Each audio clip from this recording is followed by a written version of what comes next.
मैं जात हो घास काटे। ते काहे जात है? चिथरुआ कहाँ गई? उना हमें मैं जात हूँ। अच्छा ठीक है, जो देखा थी कहाँ भाई।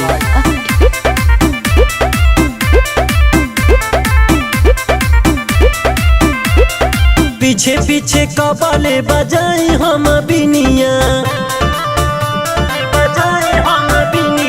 ए हो न गिनिया बन जाय तू मलकिनिया। पीछे पीछे कबाले बजाई हम बिनिया, ए हो न गिनिया बन जाय तू मलकिनिया। आई लव यू बोल द संवार जाती, आई लव यू बोल द संवार जाती। हंस दे तू गोरिया, अरे हंस दे तू गोरिया महर जाती। अरे हंस दे तू गोरिया महर जाती। अरे हंस दे तू गोरिया। देखा चिथरू हम परेशान नहीं करा, नहीं था हंसुआ देखत हो ने।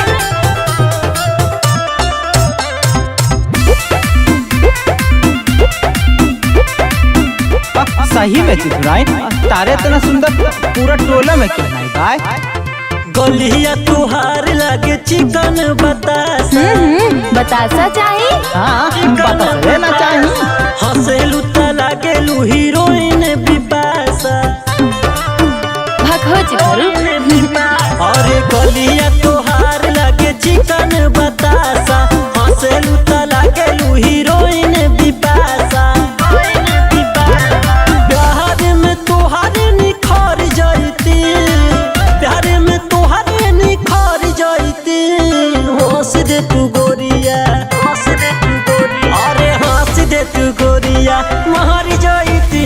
अरे हंस दे तू गोरिया महर जाती। अरे हंस दे तू गोरिया। देखा चिथरू अपने संगे हम बोली सुनवा वाला। जल्दी जा घरे तो हम बाऊ खोजत हमें। अब हम घास काट के आई।